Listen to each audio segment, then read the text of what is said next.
بسم الله الرحمن الرحيم صلى الله وبارك على سيدنا محمد النبي وأزواجه أمهات المؤمنين وذريته وآل بيته كما صلى تعالى على سيدنا إبراهيم في العالمين إنك حميد مجيد. بارك الله تعالى في الأخ ديالنا, notre frère qui a parlé avant moi, qui a insisté sur la sincérité dans les actions. Chers frères, toutes les actions qu'on fait, s'il n'y a pas la sincérité, il a marqué l'ikhlas dans les actions qu'on fait, on risque, comme il vient de dire le frère, d'arriver le jour du jugement et de croire qu'on trouvera beaucoup d'actions dans nos livres. Et finalement, Allah Ta'ala nous dit qu'il n'y a rien parce que tout simplement, c'était pas pour Allah qu'on avait fait les actions. On les avait fait pour quelqu'un d'autre.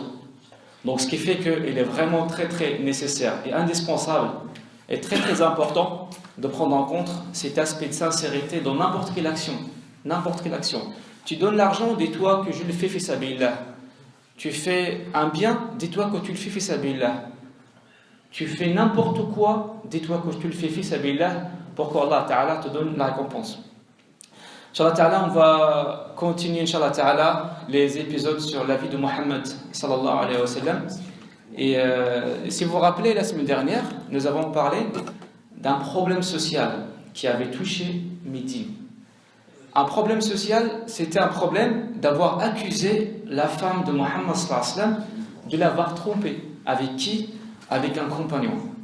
At-tahmu Ummuna Aisha annaha khant an-nabi sallallahu alayhi wa sallam avec un compagnon ma'a sahabi kabir, les rois Safwan de Mu'attal. Et nous avons vu comment Muhammad sallallahu alayhi wa sallam avait géré ce problème.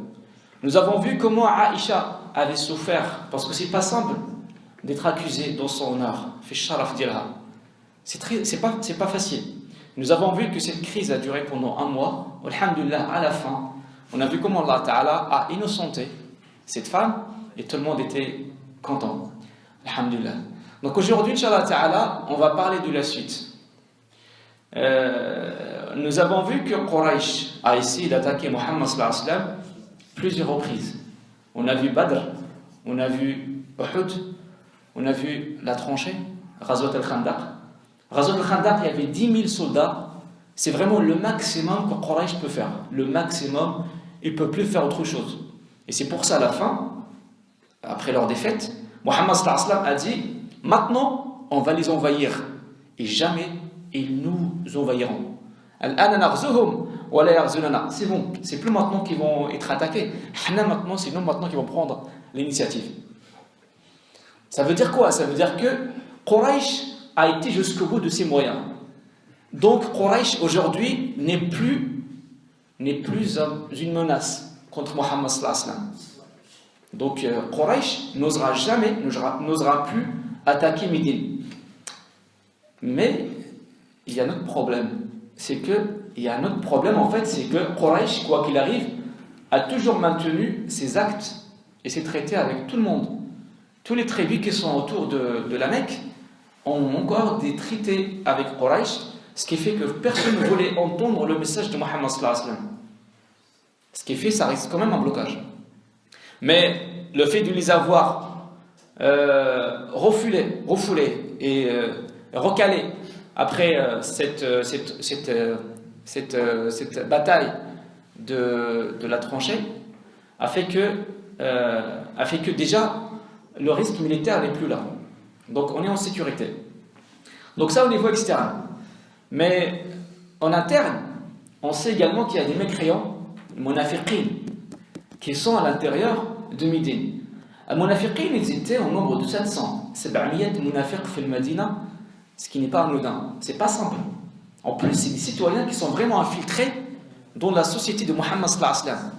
Et c'est des gens qui disent, je suis musulman, je suis croyant, je fais le fajr avec toi, je fais la prière avec toi, je dis Allahu Akbar comme tout le monde, mais dans son cœur, il a la haine contre les musulmans. Et justement, c'était les mécréants qui ont essayé d'inventer la rumeur sur Aïcha. Mais après avoir innocenté Aïcha, les mécréants, les hypocrites également se sont calmés. Ce qui fait qu'aujourd'hui, on va parler d'une année, c'est la 6e année et la 7e année, où Al-Madina est devenu calme. Calme de l'extérieur, parce que personne ne peut plus l'attaquer, et calme de l'intérieur parce que les hypocrites n'ont plus de pouvoir. Donc maintenant, facilement on peut dire maintenant c'est l'occasion de rester tranquille, de faire la prière, de s'occuper de ses enfants, de s'occuper de sa vie. En fait, comme maintenant il n'y a plus de danger, on peut se dire ça. Mais si on pense à ça, c'est qu'on n'a rien compris de Mohammed et de son message. Parce que pourquoi Mohammed sallallahu alayhi wa sallam est parti à Médine? C'est pas parce qu'il avait peur de Quraysh. C'est pas parce que les musulmans se faisaient torturer et c'était pour les protéger. Non. Les musulmans avec Mohammed sallallahu alayhi wa sallam avaient fait la migration parce qu'on voulait trouver une terre à partir de laquelle on transmet le message d'Allah. Donc ce n'est pas parce que maintenant on est tranquille et qu'on n'a plus de menaces que maintenant on va oublier la raison d'être de cette migration. Nous avons migré à Médine parce que la Mecque représentait l'obstacle. Nous avons fait la guerre contre Quraysh parce que tout le monde écoutait Quraysh et on voulait casser Quraysh pour que tout le monde ne croit plus qu'il n'y a que Quraysh sur terre. Et comme maintenant il y a deux forces. Il y a la force de Quraysh et la force de Mohammed sallallahu alayhi wa sallam. Donc maintenant, on y arrive petit à petit, mais quoi qu'il arrive, Quraysh reste toujours le leader dans la région. Mais le leader économique, parce que toutes les tribus font passer leur commerce via Quraysh, c'est-à-dire Quraysh avait ce poids économique et commercial, et deuxièmement, un poids religieux, parce qu'à la Mecque, il y a Al-Kaaba. Et toutes les tribus font le pèlerinage à la Mecque et sont reçus par Quraysh. Donc Quraysh, pour tout le monde, c'était le centre religieux. Et cela représente quand même un blocage devant le message de Mohammed sallallahu alayhi wa sallam. Donc c'est pas parce que maintenant on est en paix à Médine et qu'il n'y a plus personne qui peut nous attaquer qu'on peut maintenant vivre tranquillement. Non, parce que le but c'était pas ça à la base. Le but c'était de pouvoir transmettre le message. Donc cet état n'a pas trop plu à Mohammed sallallahu alayhi wa sallam parce qu'on n'a pas encore arrivé à notre but. Donc les musulmans vont essayer de trouver autre moyen pour trouver des issues pour ce message et qu'on puisse le transmettre partout. Subhanallah, le Nabi sallallahu alayhi wa sallam va voir une vision, ru'ya. Ru'ya, ça veut dire, il sera en train de dormir, il va voir une inspiration, il va voir quelque chose dans son rêve. Il va voir qu'il a fait al-Umrah. Il va voir qu'il a fait l'Umrah. Et qu'il est rentré à la Mecque avec ses compagnons en mode ihram, sacralisation, et ayant coupé leurs cheveux. Ça veut dire al-Umrah. Et faites attention, la vision les songes, les visions des prophètes, haqq, c'est une vérité. Et subhanallah, le Nabi sallallahu alayhi wa sallam a interprété ce rêve par une chose. Il a dit donc il faut maintenant qu'on aille faire Umrah. On va faire Umrah. Imaginez lorsque Mohammed sallallahu alayhi wa sallam dira à ses compagnons qu'il va faire Umrah. Qu'est-ce que les compagnons vont se dire? On va faire Umrah. Mais ça veut dire quoi faire Umrah? Ça veut dire aller à la Mecque en mode de sacralisation. Ça veut dire ihram. Ça veut dire ne pas porter des armes. Ça veut dire en fait que Quraysh qui cherche à nous tuer et qui n'a pas pu nous tuer, on va aller se donner pour qu'on se tue. C'est ça en fait. Mais ça c'est logique. Mon ennemi numéro 1 dans la région c'est Quraysh. Et tu me dis d'aller chez Quraysh sans armes. Et on est haram seulement. L'ihram c'est juste un tissu qu'on met sur le corps. Pardon? Ihram, c'est la sacralisation. Ça veut dire mais les croyants qui étaient avec Mohammed sallallahu alayhi wa sallam ont fait confiance à Mohammed sallallahu alayhi wa sallam. Parce que subhanallah, ru'ya al-anbiya haqq. Ru'ya al-anbiya haqq. Allah Ta'ala pouvait envoyer un message, pouvait envoyer Jibril alayhi salam à Mohammed sallallahu alayhi wa sallam. Mais il ne l'a pas fait. Il ne l'a pas fait. Parce que, encore une fois, comme on le dit à chaque fois, l'expérience de Mohammed sallallahu alayhi wa sallam, c'est une expérience qu'on doit reproduire. Parce que maintenant, si Jibril qui était venu, Gabriel, qui était venu pour inspirer Mohammed sallallahu alayhi wa sallam, cette idée de l'Umrah, en fait, l'idée de l'Umrah est simple. Mais Inch'Allah, lorsqu'on va l'expliquer, vous allez comprendre que c'est vraiment un grand événement politique. Vous allez comprendre beaucoup de choses. On n'a pas encore commencé, vous allez voir. Mais Allah Ta'ala aurait pu inspirer cette idée via l'ange Gabriel, Jibril alayhi salam. Mais Allah Ta'ala ne l'a pas fait. Allah Ta'ala ne l'a pas fait parce qu'il voulait faire les choses d'une manière que l'on puisse refaire nous-mêmes. Parce que vous savez que Ru'ya haq. Nous, toi, moi, tout le monde, on peut faire Ru'ya. Ça existe encore. Jibril alayhi salam ne descend plus. Il descend tous les lettres Qadr. Mais il vient juste en fait mais il ne vient plus voir l'être humain. Il ne vient plus pour nous parler. Mais Ar-Ru'ya, c'est un message d'Allah Ta'ala qui vient dans les rêves. Et ça existe jusqu'à aujourd'hui. Et ça va rester jusqu'à la fin. Le Nabi sallallahu alayhi wa sallam dit Lam yabqa min al-nubuwati illa al-mubashirat. Le Nabi sallallahu alayhi wa sallam a dit il ne reste plus de la prophétie que les bonnes nouvelles. Ils ont dit alors c'est quoi les bonnes nouvelles?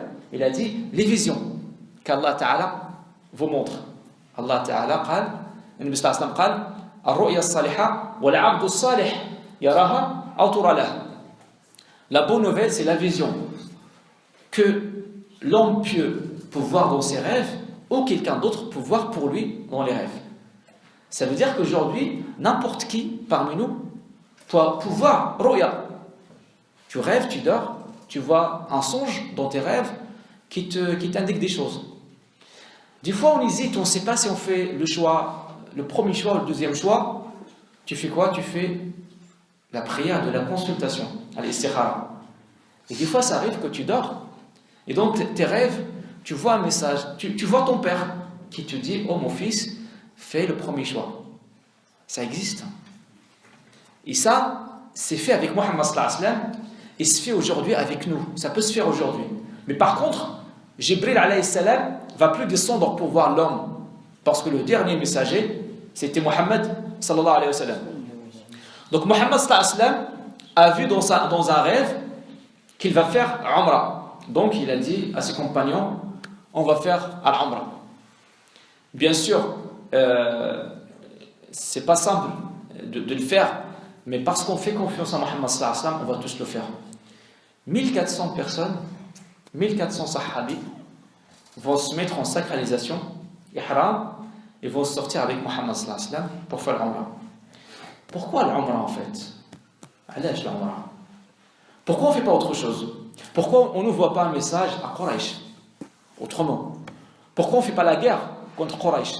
Parce que Quraysh représente un blocage devant le message d'Allah.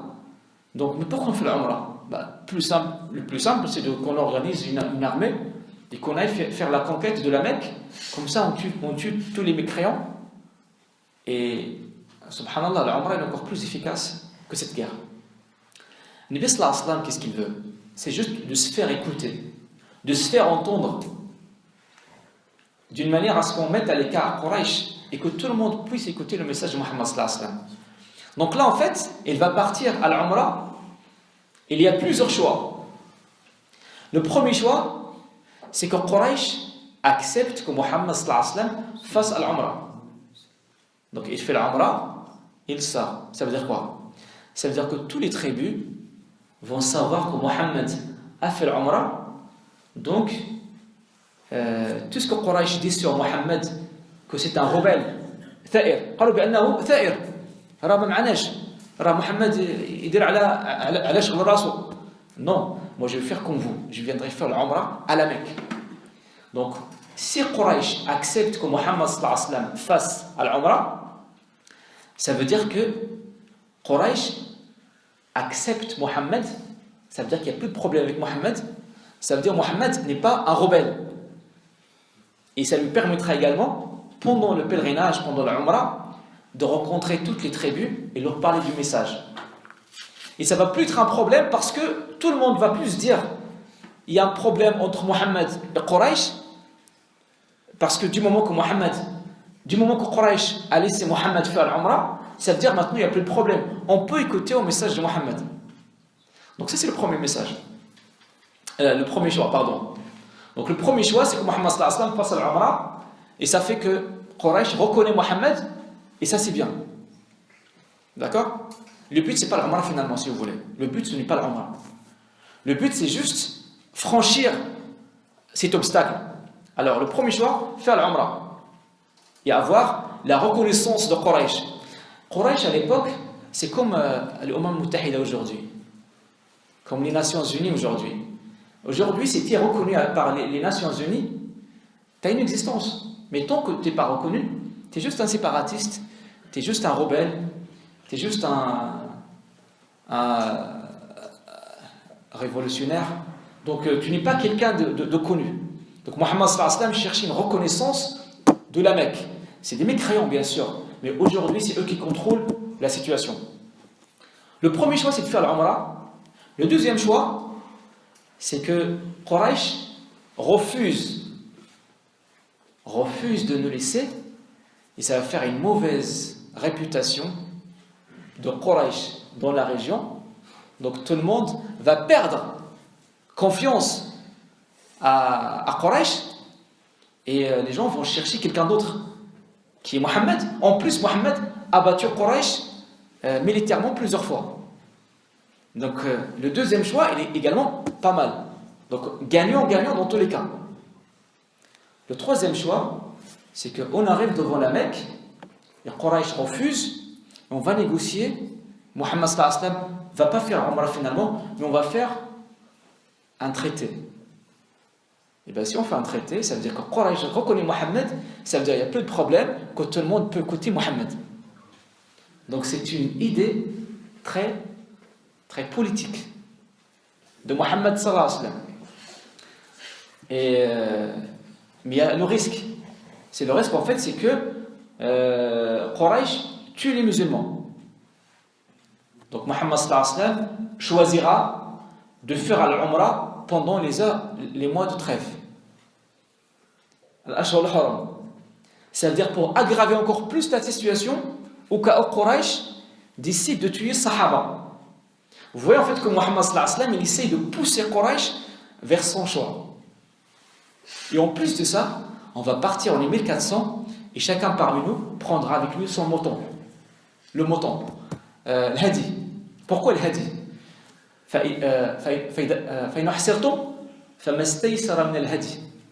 Dans l'islam, si tu veux faire l'Umrah ou le Hajj, après tu as eu un empêchement, inondation, maladie, une guerre, qu'est-ce que tu fais?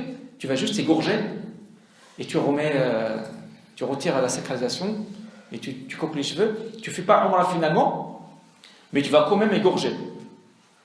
Donc c'est comme si Mohammed sallallahu alayhi wa sallam menace Quraysh. Regardez, j'ai les moutons avec moi, si vous ne me laissez pas, je vais faire un festin, je vais égorger les moutons en plein public et tout le monde va voir que vous m'avez refusé l'accès à la Mecque. Subhanallah. En fait, aujourd'hui, il n'y a plus besoin de prendre les moutons. Alhamdulillah, mais sinon, chacun aurait pris le mouton dans l'avion.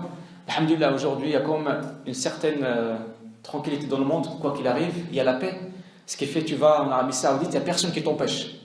Mais si on avait cet empêchement, s'il y avait un risque de se faire empêcher, chacun doit partir à la Mecque avec un mouton. Donc imaginez les avions, donc chacun il prend avec lui le mouton, et vous imaginez dans les bus, donc chacun il part là-bas, il prend sa valise, il y a un mouton, parce qu'on ne sait jamais, ça se trouve, on sera refusé, et à la fin on égorge. Mais alhamdoulilah, on n'a pas ce problème.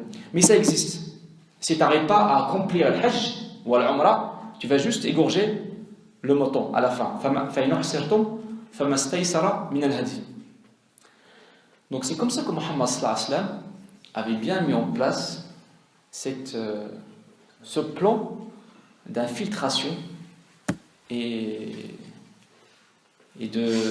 d'affranchissement de ce blocage qu'on présente Quraysh. En fait, Quraysh vraiment n'a pas envie de faire une guerre. Parce que comme j'ai dit, il a fait le maximum de ce qu'il peut faire. Le maximum de Quraysh qu'il peut faire, c'est réunir tous les Arabes contre Mohammed sallallahu alayhi wa sallam. Ça a déjà été fait, et ils n'ont pas pu faire quoi que ce soit. Ils n'ont pas pu faire plus que ce qu'ils ont fait. Donc, ce qui fait que Mohammed sallallahu alayhi wa sallam était quand même sûr, quelque part, que Quraysh n'osera pas faire la guerre à lui. Mais au fur et à mesure que Mohammed sallallahu alayhi wa sallam avance en direction de la Mecque, Quraysh a su que Mohammed sallallahu alayhi wa sallam avance en direction de la Mecque. Donc, ils vont envoyer 200 soldats présidés par Khalid bin Walid.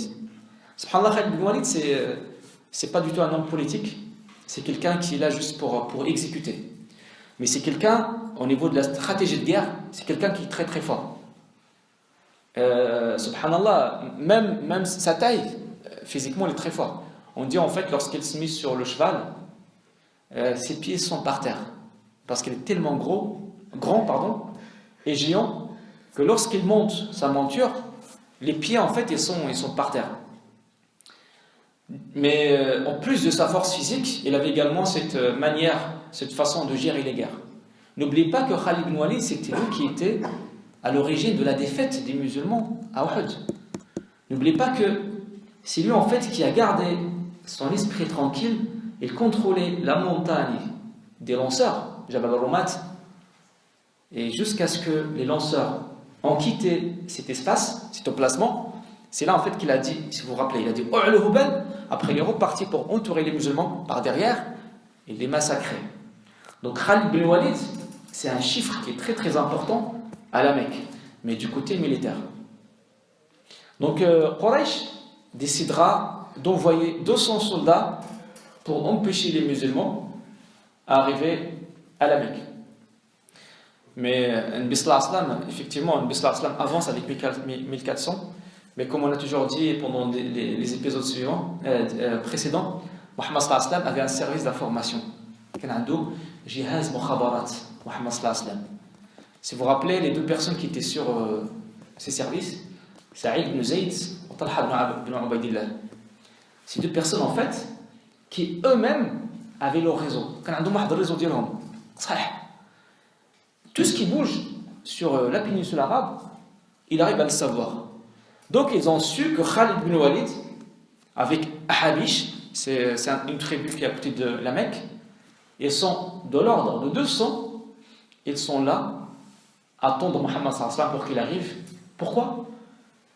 Pour les tuer avant qu'ils arrivent. Parce que Quraysh également est maligne. Quraysh a dit, si on les laisse jusqu'à ce qu'ils arrivent à la Mecque, là, il n'y a plus rien à faire. Donc la solution, c'est pouvoir les bloquer avant même qu'ils s'approchent de la Mecque, qu'on les tue, et comme ça, en fait, on s'en débarrasse. Et si quelqu'un dit quoi que ce soit, on dit ils étaient venus pour la guerre. Ils n'étaient pas venus à la base pour le Umrah, pour le petit pèlerinage. Walakin, les yeux de Mohammed sallallahu alayhi wa sallam est encore plus forts. Donc on a détecté là où était Khalid bin Walid avant même que Khalid bin Walid sache qu'on l'a vu. Talha ibn Ubaydillah et Sa'id ibn Zayd reviennent pour dire à Mohammed sallallahu alayhi wa sallam, Khalid et 200 soldats sont vêtus de l'arme de guerre et nous attendent. Ils ont juré, ils ont juré qu'ils ne vont pas nous quitter jusqu'à ce que la dernière personne parmi eux soit périe.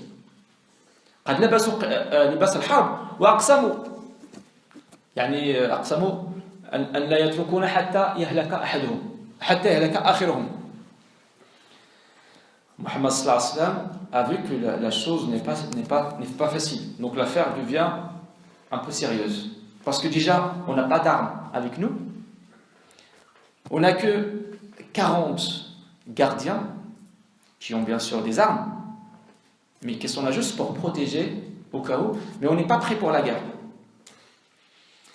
Mohammed sallallahu alayhi wa sallam va faire réunion sur place pour dire Ayyuhan nas, ashiru alayya ayyuhal qawm. Subhanallah, la même phrase qu'il a répétée pendant Badr et pendant Uhud et pendant Al-Khandaq, ashiru alayya.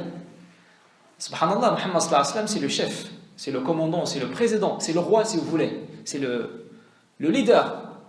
Mais jamais il fera quelque chose sans consulter ses citoyens. Malheureusement, aujourd'hui, beaucoup de chefs d'État ne respectent pas ce choix du peuple. Les peuples ont le droit d'être consultés avant de prendre n'importe quelle décision. Muhammad sallallahu alayhi wa sallam a dit Ashiru alayya ya al-qawm. Abu Bakr dit qu'à la base, on n'était pas sortis pour la guerre. Nous sommes sortis pour Al-Umrah. Donc, on ne fait pas de guerre. Mais s'il faut qu'on fasse la guerre, on la fera. Ça veut dire qu'on te laisse, c'est Mohammed le choix de choisir. À la base, on n'est pas là pour faire la guerre, on est là pour faire l'Umrah. Mais maintenant, s'il faut faire la guerre, on fera la guerre. Personne derrière Abu Bakr n'a pas rétorqué pour dire le contraire. Ça veut dire que tout le monde est d'accord. Mais Mohammed sallallahu alayhi wa sallam aura un autre point de vue. Il va dire à ses compagnons, qui connaît un chemin pour arriver à la Mecque et contourner Khalid, même si le chemin est très compliqué. من يدلني على طريق أراوغ به خالد حتى أصل إلى مكة وهم لا يعلمون ولو كان شاقا. Il y a un sahabi parmi les compagnons qui connaît un chemin et qui dit à Muhammad sallallahu alayhi wa sallam, je connais un chemin mais il est très compliqué. Muhammad sallallahu alayhi wa sallam tout de suite prendra le choix de ce compagnon et bien sûr en passant par ce chemin ils arriveront à contourner Khalid bin Walid. Khalid bin Walid est encore en train d'attendre que Muhammad sallallahu alayhi wa sallam passe, mais il ne passera pas parce que Muhammad sallallahu alayhi wa sallam est encore plus intelligent et plus prévenant. Il a prévenu cette chose, il avait prévu cette chose, il a contourné Khalid et Khalid bin Walid finalement il a vu qu'il n'y a plus personne, donc il est retourné pour dire à Quraysh, Muhammad a pu quand même me contourner, il est proche de la Mecque. Donc Quraysh vont décider de faire une réunion en invitant la plupart des leaders de la région. Aujourd'hui, à la Mecque, Quraysh, c'est la deuxième génération qui commande. Parce que les premiers, Abu Lahab, Abu Jahl, Umayya, Al-Walid, tous ces gens sont morts.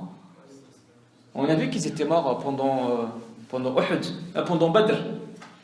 On a vu comment Abu Lahab avait était également mort. On a vu comment les grands de Quraysh sont morts. Donc c'est fait maintenant ceux qui gèrent la Mecque, c'est vraiment les plus jeunes et qui ont moins d'expérience. Et la plupart, ils étaient conduits par une haine contre Muhammad sallallahu alayhi wa sallam, parce que la plupart ont perdu leurs parents dans des guerres. Parmi les chefs de Quraysh aujourd'hui, il y a Ikrima ibn Abi Jahl. Donc Ikrima, il sait que son père a été tué par les musulmans. Donc Ikrima a encore plus de haine contre les musulmans. Parmi les dirigeants également de Quraysh aujourd'hui, il y a Safwan ibn Umayya. Safwan ibn Umayya ibn Khalaf. On a vu comment Umayya a été tué par Bilal pendant Badr. Donc la plupart des personnes qui gèrent maintenant la Mecque, c'est des gens qui ont la haine contre Muhammad sallallahu alayhi wa sallam, parce qu'ils ont estimé qu'ils avaient perdu leurs proches pendant les guerres. Abu Sufyan, en fait, il va être écarté. Parce qu'en fait, comme il n'a pas réussi la guerre de Uhud, il n'a pas réussi non plus la guerre de Khandaq, donc on l'a mis un peu à l'écart. Abu Sufyan, c'est quelqu'un de sage, quand même. Mais la jeunesse de Quraysh a décidé maintenant de mettre les vieux à l'écart. Donc ce qui fait que dans ces réunions maintenant, on ne va plus voir Abu Sufyan. Parce qu'Abu Sufyan, on l'a un peu mis à l'écart. Donc les chefs de la région vont faire cette réunion maintenant pour voir qu'est-ce qu'on fait alors que Muhammad sallallahu alayhi wa sallam commence à s'approcher. Muhammad sallallahu alayhi wa sallam s'approche. À un moment, il y a le chameau, la chamelle de Muhammad sallallahu alayhi wa sallam qui s'assit par terre et malgré qu'on a essayé de la pousser, on la pousse et il ne veut pas bouger. Les Sahaba, ils ont dit que la chamelle a désobéi Rasul sallallahu alayhi wa sallam. Ils n'ont pas compris pourquoi. Muhammad sallallahu alayhi wa sallam leur a dit Bal habasaha habisul fil. Il leur a dit c'est à cet endroit où l'éléphant de Abraha, celui qui était venu pour détruire la Mecque, c'est là que le fil s'est arrêté. Donc par mémorisation, mémorisation de l'événement, la chamelle également s'arrête. pour également glorifier la maison d'Allah, mais aussi parce que c'est aussi un signe d'Allah Ta'ala qu'il faut peut-être ne pas trop avancer. Subhanallah, les animaux ont un sens instinctif. Ils peuvent en fait sentir des choses. Subhanallah, à chaque fois qu'il y a des tremblements de terre, les gens nous racontent qu'ils entendent les chiens faire beaucoup de bruit. Ils aboient beaucoup avant les tremblements de terre. Subhanallah, c'est comme si en fait Allah Ta'ala a mis dans les animaux quelque chose qui nous permet de savoir ce qui peut se passer. Mais bref, de toute façon, là on sait que c'est la chamelle de Muhammad sallallahu alayhi wa sallam. Donc la chamelle de Muhammad sallallahu alayhi wa sallam ne voulait plus avancer. Donc Sahaba vont maintenant décider de s'arrêter ici. Ils vont s'arrêter dans un endroit qui s'appelle Al-Hudaybiyah. Cet endroit s'appelle Al-Hudaybiyah, qui est à peu près entre 14 et 15 km de la Mecque, 9 miles. Donc entre 14 et 15 km de la Mecque. Donc c'est là que la chamelle s'arrête, et c'est là que les Sahaba vont également camper. Ils vont s'arrêter à des Khimouhnaya, en attendant de voir qu'est-ce qu'on va faire. Parce qu'il ne faut pas oublier que Quraysh a envoyé Khalid ibn Walid pour nous tuer. Ça veut dire maintenant, en plus maintenant les dirigeants de la Mecque, c'est des gens qui sont très jeunes, qui n'ont pas d'expérience, qui peuvent faire une connerie.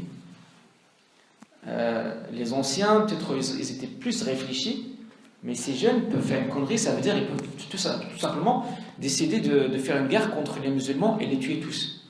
Muhammad sallallahu alayhi wa sallam n'est pas quelqu'un qui va mettre en danger ses compagnons. Donc on va quand même attendre un petit peu pour voir ce qui va se passer. Et au moment où Sahaba campent à Al-Hudaybiyah, Quraysh fait sa réunion pour voir comment on va faire pour gérer l'arrivée de Muhammad sallallahu alayhi wa sallam. Est-ce qu'on va le tuer? Est-ce qu'on va le laisser? Est-ce qu'on va trouver une autre solution? Khalid ibn Walid qu'on a envoyé pour les tuer, il n'a pas pu les tuer parce que Mohammed a réussi à les contourner. Donc qu'est-ce qu'on va faire? Avant même qu'ils envoient quelqu'un à Muhammad sallallahu alayhi wa sallam, c'est Muhammad sallallahu alayhi wa sallam qui va prendre l'initiative d'envoyer quelqu'un pour leur parler. Muhammad sallallahu alayhi wa sallam il prend l'initiative d'envoyer une personne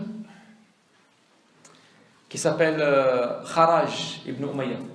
Kharaj ibn Umayya, c'est un musulman qui a un bon style de communication. Et Muhammad sallallahu alayhi wa sallam lui dira: va à la Mecque et tu vas leur dire que je suis venu faire Al-Umrah et rien d'autre. Je fais Al-Umrah et je pars. Donc ça c'est mon message. Je viens pour faire Al-Umrah et je pars. Je n'ai pas d'intention de rester à la Mecque. Et Muhammad sallallahu alayhi wa sallam donnera sa chamelle à cette personne, Kharaj ibn Umayya. Il lui donne la chamelle pour lui dire: va les rencontrer avec ma chamelle. Ça veut dire une délégation. C'est comme si je te fais une procuration. Parce que normalement, qu'est-ce qu'on fait? Je t'envoie chez quelqu'un, je te donne un cachet, un tampon, une signature. À l'époque, il n'y avait pas de signature, il n'y avait pas de cachet. Donc c'est comme si Muhammad sallallahu alayhi wa sallam lui a dit: tu as tout le pouvoir de parler au nom des musulmans. Donc Kharaj ibn Umayya arrivera à la Mecque pour transmettre l'information et il reviendra. Dans les traditions de l'époque, on ne touche pas les ambassadeurs. On ne les touche pas. Donc ce qui fait que Kharaj ibn Umayya est parti à la Mecque, il a transmis le message, il est revenu sain et sauf. Donc il n'y a rien de surprise, c'est comme ça que ça se passe. Mais Quraysh a reçu le message. Ils ont compris que Muhammad sallallahu alayhi wa sallam veut seulement Al-Umrah. Mais Quraysh quand même réfléchit. Donc ils savent ce que c'est Umrah. Donc j'explique tout à l'heure qu'il y a trois choix. Donc soit maintenant on le laisse, si on le laisse, c'est comme si on reconnaît Muhammad. Donc ça veut dire tout le monde peut l'écouter. Soit on l'empêche. On ne peut pas l'empêcher parce que normalement, notre force, c'est parce qu'on reçoit tout le monde. C'est parce qu'on organise le pèlerinage. Donc on ne peut pas l'empêcher. Parce qu'après maintenant, si on l'empêche, personne ne pourra nous respecter. En plus, Mohammed, c'est qui Mohammed? Mohammed, c'est Hafid, c'est le petit-fils de Abd al-Muttalib, celui qui a creusé Zamzam. Ça veut dire une personne venant d'une famille notable, très noble. C'est pas n'importe qui. Vous imaginez, vous empêchez Mohammed, le fils de Abd al-Muttalib, de faire le pèlerinage? Mais pourquoi tu me dis que tu es religieux? Donc en fait, c'est comme ça que Quraysh a dit ces choses. Maintenant, tout le monde va dire que nous avons empêché Mohammed, donc ils vont nous dire qu'on ne respecte pas la religion. La religion, en fait, leur religion. Parce qu'à l'époque, tout le monde croyait à Allah, mais ils n'étaient pas des musulmans. Mais tout le monde croyait comme Allah, et tout le monde faisait le pèlerinage autour de Kaaba. Ce qui est fait, en fait, ils vont envoyer un ambassadeur. Maintenant, c'est Quraysh qui va envoyer un ambassadeur pour parler à Mohammed sallallahu alayhi wa sallam. Ils vont envoyer une personne qui s'appelle Budayl ibn Warqa. Budayl ibn Warqa, c'est quelqu'un en fait qui est respecté mais qui n'a pas vraiment un grand poids chez Quraysh. C'est comme si Quraysh voulait seulement faire un premier contact avec Mohammed sallallahu alayhi wa sallam en envoyant une personne juste histoire d'avoir une première communication. Donc Budayl ibn Warqa arrive pour parler à Mohammed sallallahu alayhi wa sallam. Mohammed sallallahu alayhi wa sallam lui a dit: je suis venu pour Al-Umrah. Donc premièrement. Deuxièmement, Quraysh n'a plus la force pour faire une deuxième guerre. Inna Qurayshan ahlakat al-harb wa la yaqdirun ala harbin ukhra. Donc premièrement, je suis venu pour faire l'Umrah. Deuxièmement, sache que Quraysh a été épuisé par les guerres que nous avons fait auparavant et qu'ils n'ont pas la possibilité de faire une autre. Voilà, donc je sais comment vous êtes. Troisièmement, laissez-moi faire l'Umrah et ne m'empêchez pas. Mais si vous voulez devenir des musulmans vous-même, ça me fera plaisir. Donc Mohammed sallallahu alayhi wa sallam n'a pas oublié que c'est un prophète. Même avec les ennemis, même Quraysh qui m'empêche, qui ont essayé de me tuer plusieurs fois, si vous voulez être musulman, j'oublie tout le mal que vous avez fait contre moi. Et je vous prendrai comme des frères dans l'islam. Et troisièmement, si vous vous mettez entre moi et les gens,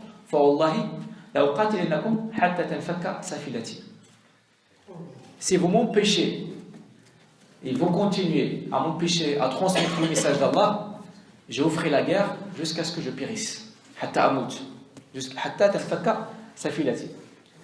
En fait, c'est un message de Mohammed sallallahu alayhi wa sallam qui est complet.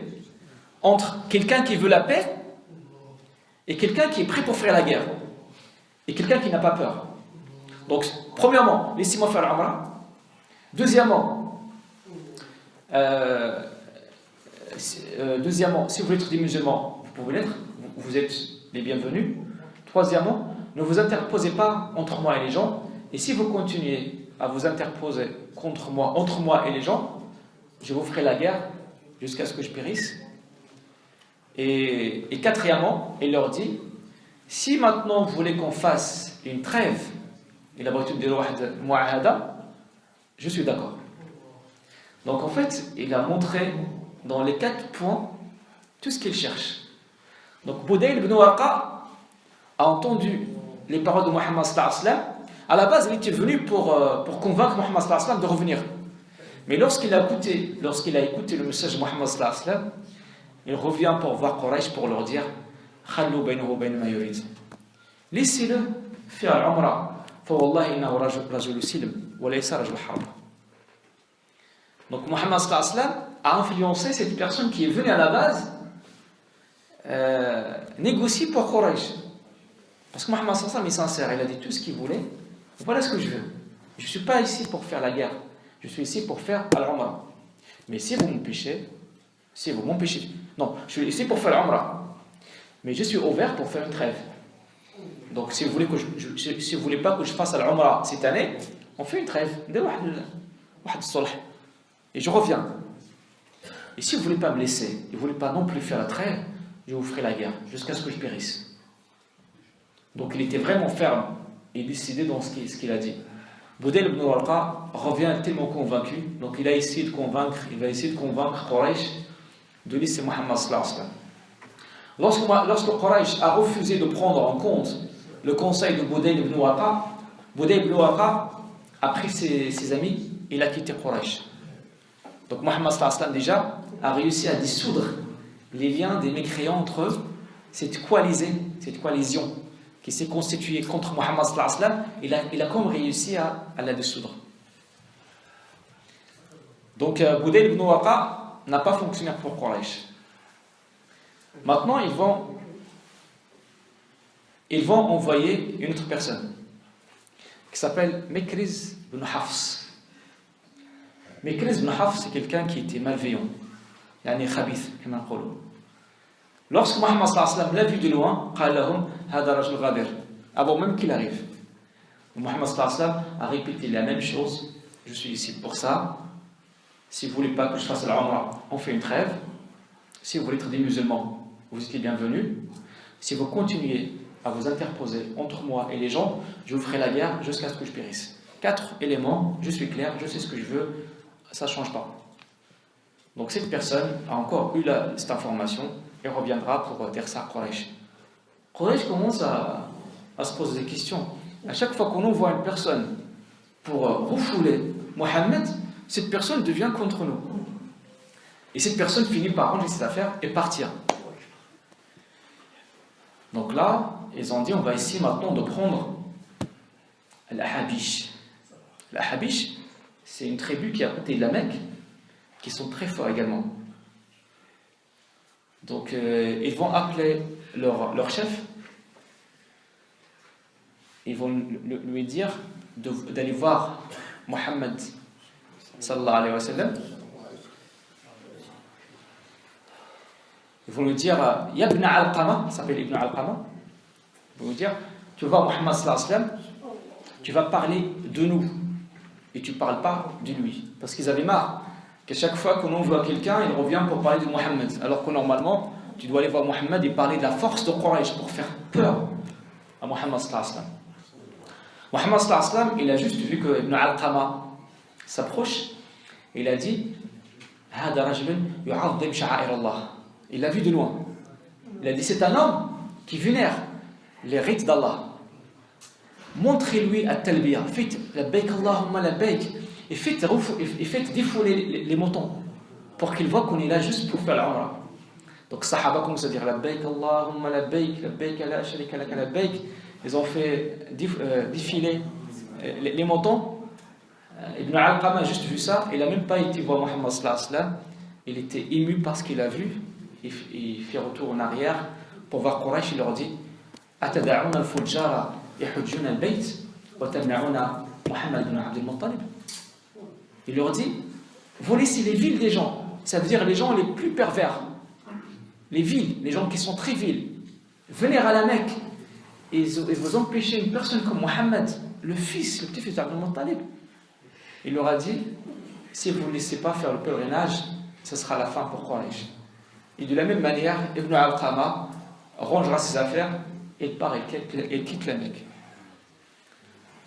Donc Quraysh commence à voir que tous les gens que nous avons engagés pour repousser Muhammad sallallahu alayhi wa sallam, Muhammad sallallahu alayhi wa sallam arrive alors, on va dire, à leur tourner la tête. En fait, ce n'est pas une manipulation que Muhammad sallallahu alayhi wa sallam fait. C'est le haqq. Le Nabi sallallahu alayhi wa sallam, il dit le haqq. Quand tu es sincère, quand il y a cette sincérité, quand tu as ne serait-ce qu'un grain de sincérité dans ton cœur, Allah Ta'ala mettra de la douceur dans ta parole. Il sera écouté par les gens. Et même les gens qui ne t'aiment pas, ils vont finir par t'aimer. Donc, ce qui fait Muhammad sallallahu alayhi wa sallam, la même chose qu'il a répété à tout le monde, c'est pas quelqu'un qui manipule les gens, mais c'est quelqu'un qui sait ce qu'il veut et qui va droit au but. Donc Quraysh maintenant a vu que les trois qu'on a envoyés,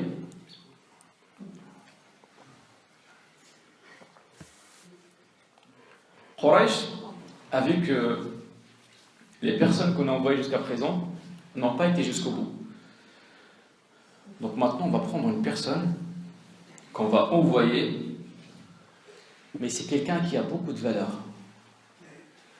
Je sais pas, en fait, si vous voyez dans le Coran al-Karim, وَقَالُوا لَوْلَا أُنزِلَ هَذَا الْقُرْآنُ عَلَى رَجُلٍ مِنَ الْقَرْيَتَيْنِ عَظِيمٍ. À l'époque, en fait, il y avait deux hommes qui étaient très honorables, très honorés. Il y avait Al-Walid, le père de Khalid ibn Walid. Il y avait également Urwa ibn Mas'ud, à Taïf. Il y avait deux personnes. Quraysh disait, si Mohammed est vraiment prophète, la prophétie ne serait pas venue à Mohammed, il serait venu soit à Al-Walid, soit à Urwa ibn Mas'ud. Parce que c'est deux personnes qui avaient beaucoup de valeur. Pourquoi Mohammed? Il n'est même pas connu. Donc Urwa ibn Mas'ud, maintenant, c'est lui qui va voir Mohammed sallallahu alayhi wa sallam pour négocier avec lui. Mais subhanallah, Urwa ibn Mas'ud, c'est quelqu'un avec qui il y a déjà une histoire avec Mohammed sallallahu alayhi wa sallam. Lorsqu'on a parlé de Taïf, Mohammed sallallahu alayhi wa sallam est parti pour parler de l'islam à Taïf. Il y avait trois personnes qui étaient là pour écouter ce que Mohammed sallallahu alayhi wa sallam va dire. Il y a un qui lui a dit quoi? Il y a un qui lui a dit, est-ce que Allah n'a pas trouvé mieux que toi pour l'envoyer? Comment en fait ils l'ont rabaissé? La deuxième personne a dit à Mohammed sallallahu alayhi wa sallam, soit tu es vraiment véridique, donc tu es trop haut pour que je te parle, soit tu es un menteur, donc tu es plus bas pour que je te parle. Ça veut dire dans tous les cas, je ne te parlerai pas. C'est quelqu'un qui voulait se moquer de Mohammed sallallahu alayhi wa sallam. La troisième personne lui a dit, écoute Mohammed, si je te vois accroché au rideau d'Al-Kaaba, jurer que tu es le prophète d'Allah, je ne te croirai pas. لو رأيتك متعلقا بأستار الكعبة تحلف تقسم أنك رسول الله ما صدقتك ولا ما آمنت بك. Comme ça. Donc en fait, il y a un parmi ces trois, maintenant c'est lui qui va voir Mohammed sallallahu alayhi wa sallam. Ça veut dire après des années, Mohammed sallallahu alayhi wa sallam maintenant est devenu une force. À l'époque, il ne voulait même pas lui parler. À l'époque, Mohammed sallallahu alayhi wa sallam était tout seul à la Mecque avec quelques compagnons. Et lorsqu'il a été voir à Taïf ces gens ne voulaient même pas lui parler. Subhanallah, après des années, Mohammed sallallahu alayhi wa sallam a constitué son état d'Al-Dawla Diallo fil Madina. Il a gagné des guerres contre Quraysh. Maintenant, Urwa ibn Mas'ud, qui était l'un des trois, maintenant il est obligé d'aller voir Mohammed sallallahu alayhi wa sallam et lui parler. Alors qu'avant, il ne voulait même pas lui parler. Parce que voilà, Mohammed sallallahu alayhi wa sallam est encore plus petit dans sa considération. Mohammed sallallahu alayhi wa sallam, Urwa ibn Mas'ud s'approche de Mohammed sallallahu alayhi wa sallam. Urwa ibn Mas'ud, lui, c'est quelqu'un qui est très très malin. Donc c'est pas comme Budayl ibn Warqa. Donc c'est quelqu'un en fait qui est vicieux en même temps. Quelqu'un qui est vicieux. Budayl ibn Warqa ou Ibn Alqama, les gens qu'on a vus jusqu'à présent qui ont été voir Mohammed sallallahu alayhi wa sallam, c'est des gens qui étaient honnêtes, qui voulaient vraiment voir la vérité et transmettre le message à Mohammed. Urwa ibn Mas'ud, non. Lui en fait il est vraiment avec Quraysh. Il viendra vraiment pour casser Mohammed sallallahu alayhi wa sallam et casser les musulmans. C'est un très bon négociateur. Donc il arrive devant Mohammed sallallahu alayhi wa sallam et lui dit, Araka udta ila baydatik. C'est une expression. Tu reviens à ton œuf, les œufs, ton œuf. Ça veut dire tu reviens à ton lieu de naissance, la Mecque. C'est comme s'il lui dit en fait, tu es en train de faire la guerre à tes proches, à ta famille. Donc finalement, ça serait quoi la fin de la guerre? C'est que tu vas tuer ta famille. J'ai jamais vu quelqu'un qui viendra pour tuer ses proches. D'un côté. Et d'un autre côté, c'est toujours Urwa ibn Mas'ud qui parle.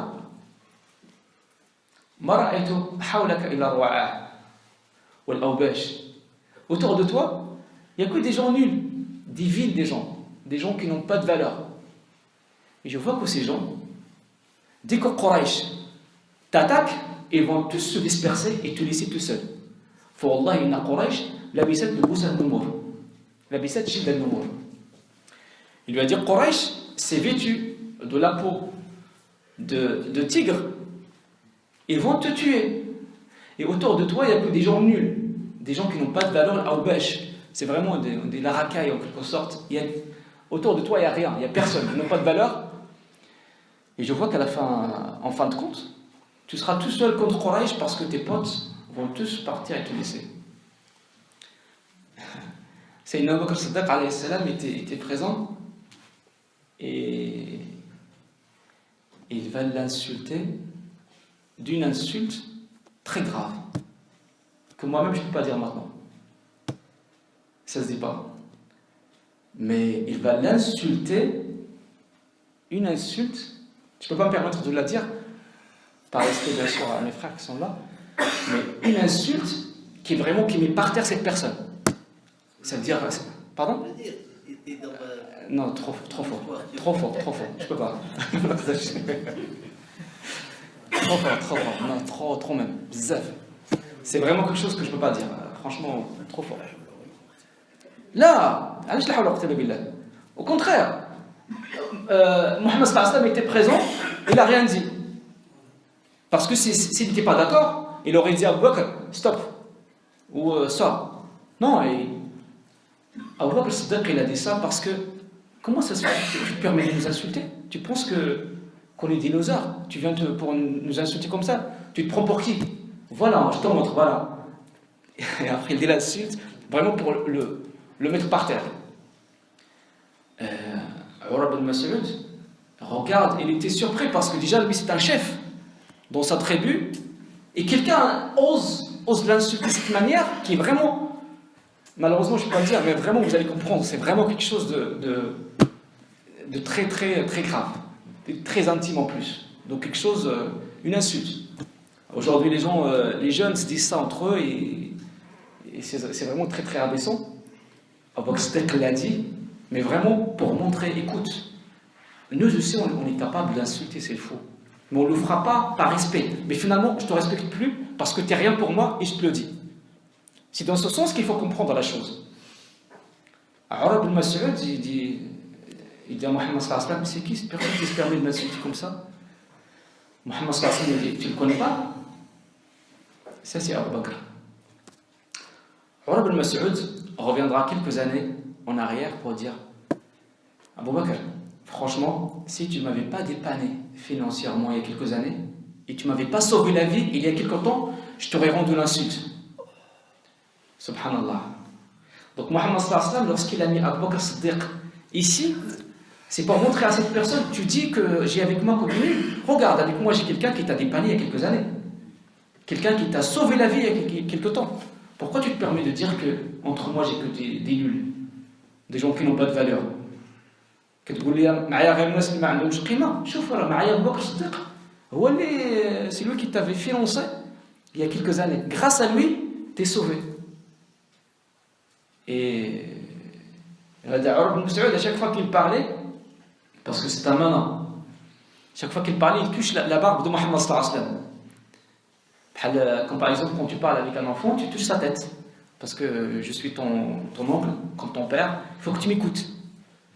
Donc Urwa ibn Mas'ud يتكلم عن النبي صلى الله عليه وسلم وكان يقيس اللحيه ديال محمد صلى الله عليه وسلم زعما راه déjà en fait il le rabaisse et en même temps ça veut dire je suis plus vieux que toi, écoute-moi انا اكبر منك. Et là il y avait une autre personne que Mohammed sallallahu alayhi wa sallam avait fait venir aussi. Mohammed sallallahu alayhi wa sallam a fait venir une personne à qui il avait mis un masque de fer, le psul hadid.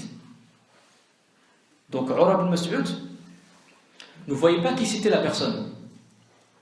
Donc à chaque fois que Urwa ibn Mas'ud touchait la barbe de Mohammed sallallahu alayhi wa sallam, cette personne, avec le bout de son épée, il tape la main de Urwa ibn Mas'ud. Donc Urwa ibn Mas'ud, apparemment, la première fois, il a cru que c'est juste une coïncidence. Donc il a continué à parler, il a encore osé toucher la barbe de Mohammed sallallahu alayhi wa sallam. La personne, pareil. La troisième fois, cette personne a vraiment tapé trop fort la main de Urwa ibn Mas'ud, qui se prend pour je ne sais pas qui. Urwa ibn Mas'ud, encore une fois, se pose la question, c'est qui cette personne qui me tape depuis tout à l'heure? Mohammed sallallahu alayhi wa sallam lui a dit, tu sais pas c'est qui? Retire ton masque.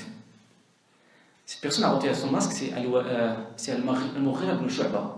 C'est son cousin. Son cousin. Tu me dis qu'avec moi j'ai que des nuls, des gens qui n'ont pas de valeur. J'ai avec moi ton cousin. Ça veut dire, arrête de croire que moi j'ai des gens qui n'ont pas de valeur. J'ai avec moi une personne qui t'a dépanné. Et j'ai avec moi une personne, ton cousin, qui est de la même famille que toi. Donc maintenant, si ce cousin, à toi, il est nul, il vient d'une famille qui n'a pas de valeur, pareil, pour moi, tu n'as pas de valeur, parce que tu viens de la même famille que lui. Subhanallah. Vous voyez comment le Nabi sallallahu alayhi wa sallam a géré cette personne? Mohammed sallallahu alayhi wa sallam, ce n'est pas un manipulateur. Il n'a pas manipulé. Il a juste mis les choses dans l'ordre.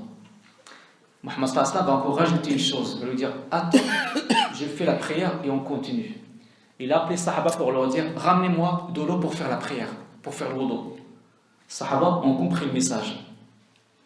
Mohammed sallallahu alayhi wa sallam commence à faire la prière, le wudu. Et à chaque fois qu'il met l'eau dans sa bouche, il le jette.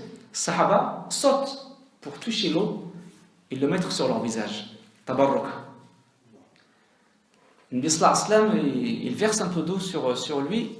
Sahaba, avant même que l'eau tombe par terre, Sahaba essaie de toucher cette eau et le prendre et s'en faire comme le mettre sur son corps. Le baraka, tabarruk. Sahaba, ils ont compris le message pour dire à cette personne, tu dis que dès qu'il y aura la guerre, ces gens vont partir et me laisser tout seul. Regarde, ces gens comment... Ils cherchent à toucher l'eau que j'ai touchée. L'eau que j'ai mis dans ma bouche et que j'ai jetée, ils se précipitent pour le toucher et pour le mettre sur leur visage. Donc tu as vu l'amour des personnes qui sont avec moi. Donc Urwa ibn Mas'ud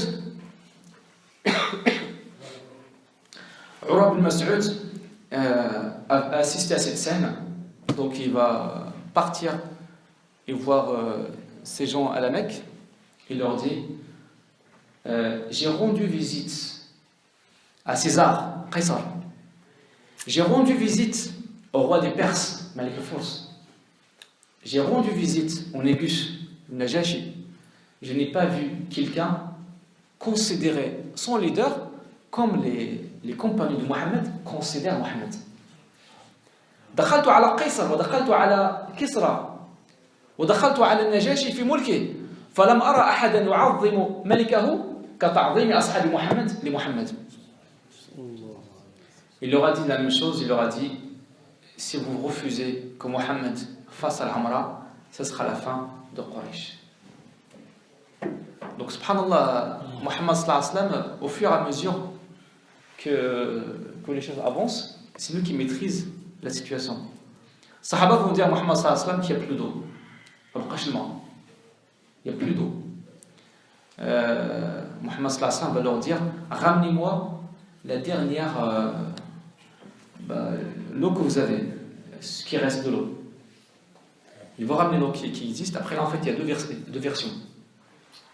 Il y a une version qui dit que Mohammed sallallahu alayhi wa sallam a mis sa main dans le seau, il a fait dua, et tout de suite, il y a une source d'eau qui sort, qui jaillit des doigts de Mohammed sallallahu alayhi wa sallam.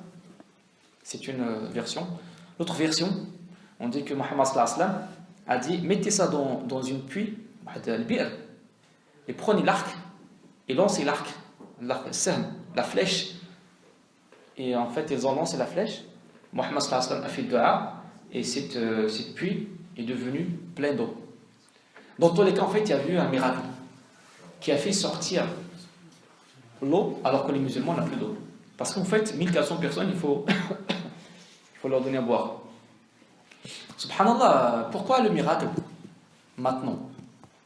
Pourquoi le miracle? Parce qu'en fait, jusqu'à présent, tout ce qu'on a dit sur Mohammed sallallahu alayhi wa sallam aujourd'hui, ça nous pousse à admirer Mohammed sallallahu alayhi wa sallam comme une personnalité, comme un homme politique, comme une personne qui est intelligente, comme quelqu'un qui manipule, si on peut se permettre, comme quelques personnes peuvent se permettre. C'est quelqu'un qu'on va admirer comme on peut admirer n'importe quelle autre personne. Mais il ne faut pas oublier que c'est un prophète. C'est pour ça que Al-Mu'jiza vient. C'est pour ça que le miracle vient pour nous rappeler, bien sûr, admirer Mohammed sallallahu alayhi wa sallam, mais n'oubliez pas que Mohammed c'est un messager d'Allah. Parce que nous avons admiré Platon, nous avons admiré Aristote, nous avons admiré beaucoup de penseurs, des personnes qui ont apporté de la lumière à la pensée humaine. On a le droit de les admirer. Mais l'admiration que l'on doit à Mohammed sallallahu alayhi wa sallam, c'est une admiration qui doit également nous lier à Allah Ta'ala. Donc il faut également qu'on essaie de faire plaisir à Mohammed sallallahu alayhi wa sallam en suivant cette sunna. en suivant ce qu'il nous dit, en faisant la prière, en étant des musulmans corrects.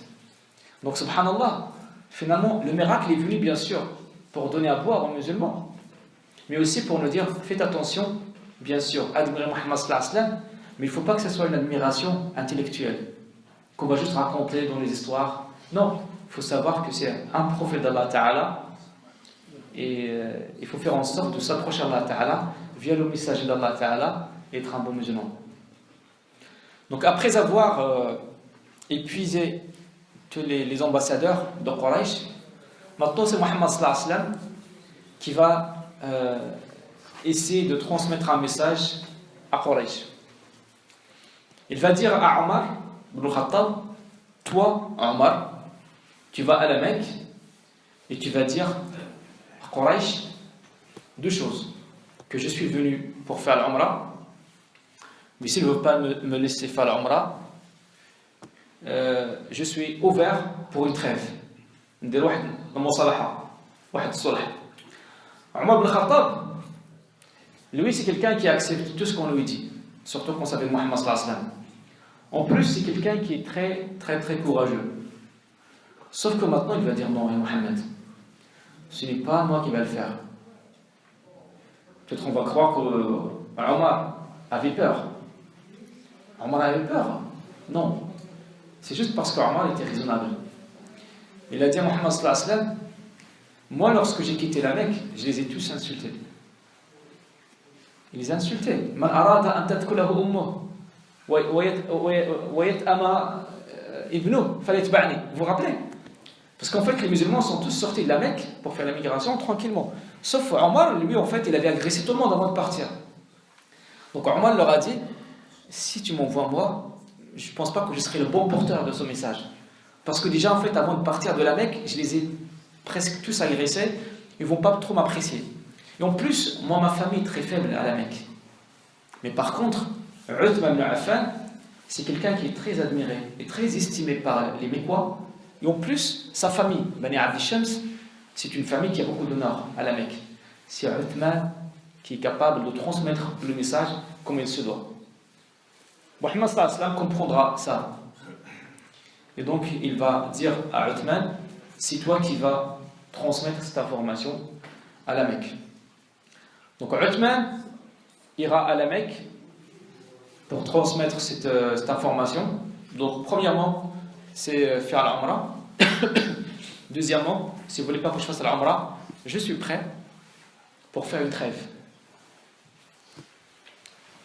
Uthman arrive, et comme il a une place très considérée, tout le monde l'apprécie à la Mecque, donc personne ne l'a touché. Subhanallah, Uthman, c'est un compagnon qui a vécu à la Mecque, et que maintenant ça fait 7 ans qu'il a quitté la Mecque. Donc il a un attachement à Al-Kaaba qui est quand même très, très, très grand. Donc c'est la première fois maintenant qu'il va voir la Mecque, qu'il va voir la Kaaba, après l'avoir quitté. Donc en même temps qu'il marche, avec ses yeux, il va regarder Al-Kaaba. Le kuffar qui sont à la Mecque vont lui dire bienvenue Uthman, si tu veux, tu peux faire un tawaf, tu peux tourner autour de Kaaba. Uthman ibn Affan leur dira Wallahi la atufu hatta tufa Rasulullah. Moi je suis avec mon chef. Lorsque le chef le dira, je le ferai. Et je ne le ferai pas tant que Muhammad sallallahu alayhi wa sallam ne l'a pas fait. C'est une manière en fait pour ne pas se faire avoir. Et deuxièmement, ça porte également comme une sorte de corruption. Pour essayer de l'attirer vers eux, pour lui faire plaisir. Je suis là pour transmettre un message. Je ne suis pas là pour faire tawaf autour de Kaaba. Donc tant que Muhammad sallallahu alayhi wa sallam ne l'a pas fait, je ne le ferai pas. Quraysh,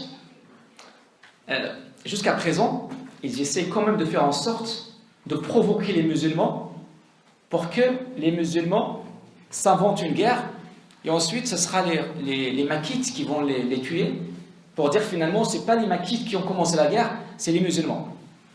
Donc après avoir terminé sa discussion avec Quraysh décidera de maintenir Uthman.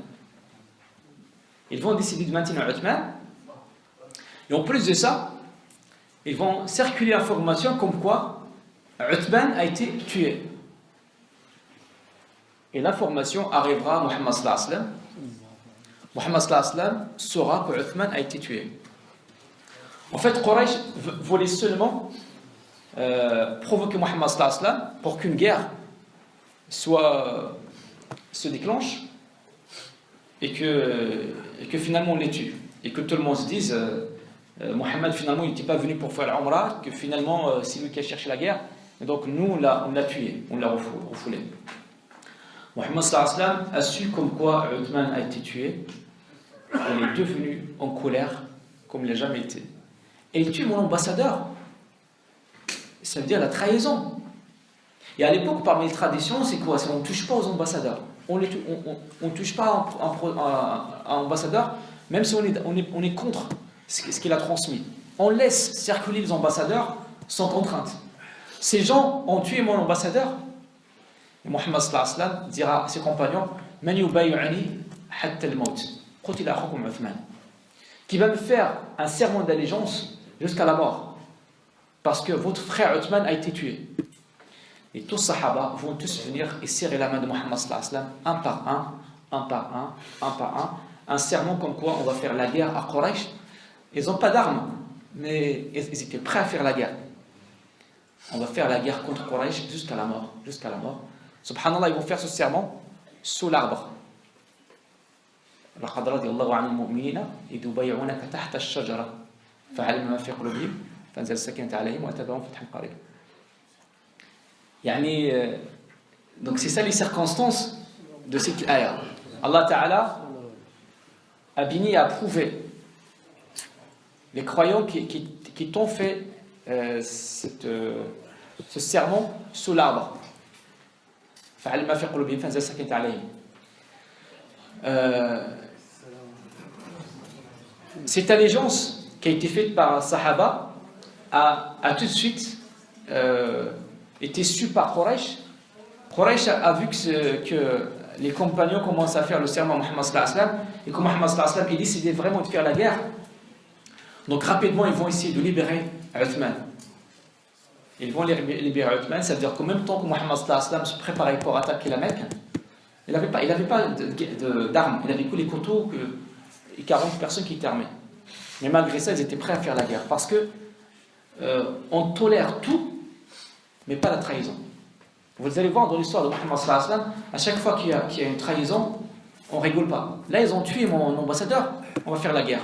Banu Quraïda ont trahi l'accord, on les a tous tués. 600 personnes, Mohammed sallallahu alayhi wa sallam, avec les compagnons, ont tué 600 personnes de Banu Quraïda parce qu'ils avaient trahi le pacte. Un homme qui trompe sa femme, dans l'islam, on le tue. Parce que c'est la trahison. Donc dans l'islam, à chaque fois qu'il y a la trahison, la sanction c'est on tue la personne. Donc c'est pour ça que Mohammed sallallahu alayhi wa sallam ne voulait pas tolérer qu'on tue son ambassadeur. Mais au moment où ils se préparent pour la guerre, ils ont vu que Uthman arrive. Donc finalement, ils ont compris que c'est juste une rumeur, juste pour provoquer Mohammed sallallahu alayhi wa sallam. Et Quraysh décidera finalement d'envoyer Suhayl ibn Amr. Suhayl ibn Amr, c'est la dernière carte que possède Quraysh. C'est la dernière carte de Quraysh pour négocier avec Mohammed sallallahu alayhi wa sallam. Et lorsque Mohammed sallallahu alayhi wa sallam a vu Suhayl ibn Amr, il a dit Hada Suhayl qad ja'akum sahallahu lakum amrakum. Donc il a tout de suite compris que maintenant, c'est Suhayl qui est venu. C'est que Quraysh veut vraiment faire la paix. Suhayl arrive, mais juste avant en fait, de parler de Suhayl, Quraysh, pour provoquer les musulmans, ils ont encore demandé à Khalid ibn Walid de prendre 100 personnes, 100 soldats, et de s'approcher de l'endroit où sont des musulmans, de l'Hudaybiyah. Khalid ibn Walid arrive, il va dire à 40 personnes de son troupe de s'infiltrer à l'intérieur des musulmans et de prendre 2 personnes pour qu'on les prenne à la Mecque, de kidnapper, de prendre en otage 2 personnes. Subhanallah, les 40 personnes arrivent et pensent que les musulmans dorment. Les musulmans étaient éveillés. Les musulmans ne régulent pas ce qui fait. Dès que les 40 personnes arrivent, c'est les musulmans qui l'ont capturé. C'est les musulmans qui les ont capturés. Ils les ont tous ligotés. On va en faire quoi? on a la possibilité de les tuer. Mais c'est les mois de trêve, on ne va pas tuer les gens. Et en plus, on n'est pas là à la base pour tuer, on est là pour faire quelque chose. C'est pour qu'on se fasse écouter par tout le monde. On a également la possibilité de les prendre en otage et de les vendre et de les utiliser comme une carte pour négocier avec Quraysh. Sauf que Mohammed sallallahu alayhi wa sallam a décidé de faire autrement. Il a décidé de les ligoter et de les rendre à Quraysh, tout simplement. Pour leur dire, voyez, moi je ne suis pas là pour la guerre, je suis là pour quelque chose et je sais pourquoi je suis là. Il va même dire à Sahaba, lorsque vous allez prendre ces 40 personnes pour les rendre à Quraysh, passez par les tribus, pour que tout le monde voit ce que Quraysh a fait et ce que moi j'ai fait.